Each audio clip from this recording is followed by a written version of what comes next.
how did this New York startup ecology begin to emerge, and what do you see as some key factors, or maybe some key dates, or some key occurrences in that evolution? Well, I think it's Tim Berners-Lee inventing the World Wide Web. I think that's really the moment.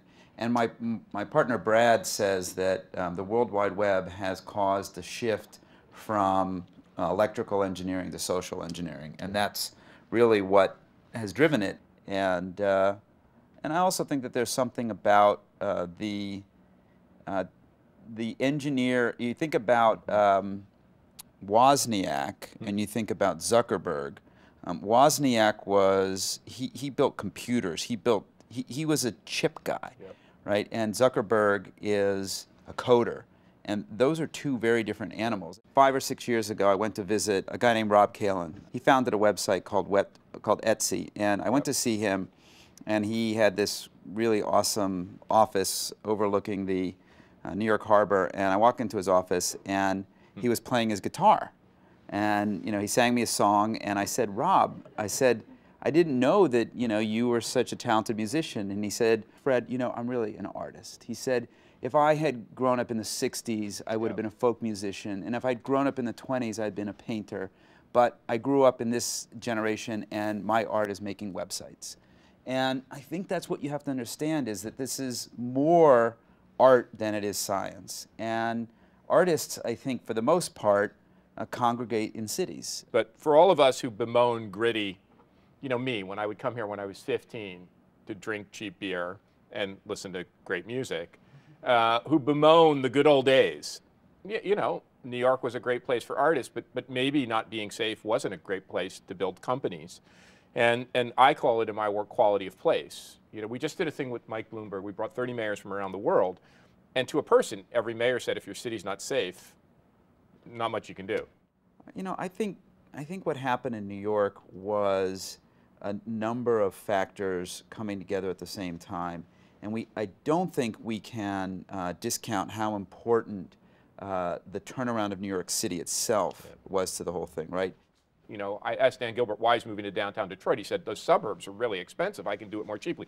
New ideas require old buildings. So I'd like you to tell us what you see in terms of this moving map of the New York, the old buildings, what's affordable, where startups.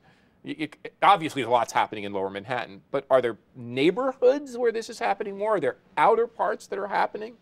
Well, I think, first of all, you have to look at where people are living, right? So I do think that the fact that New York has become so safe has allowed people to stay in the 5 boroughs instead of moving to northern Westchester or Connecticut or out to New Jersey.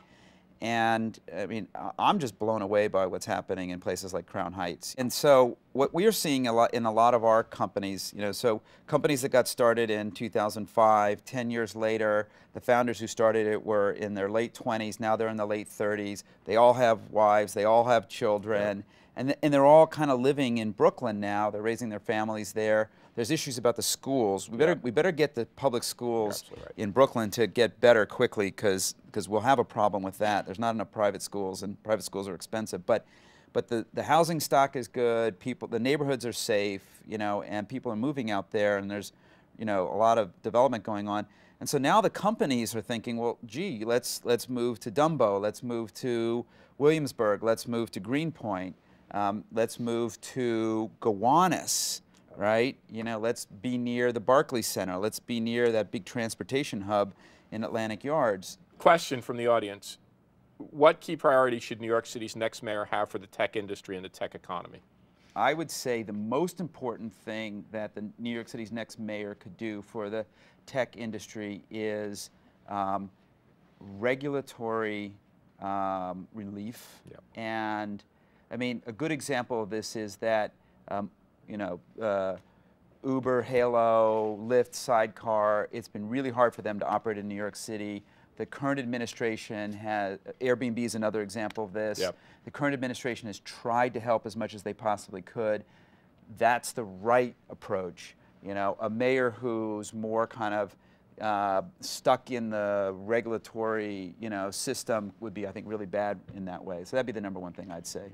I hate to use the word laboratory, because a city is never a laboratory, but I think we are observing one of the most incredible sociological, cultural, economic, and technological transformations I think the world has ever seen. And it's happening right here in our backyard. So Fred, thank you for being so generous with your time. Thank you for joining us. We very much appreciate it.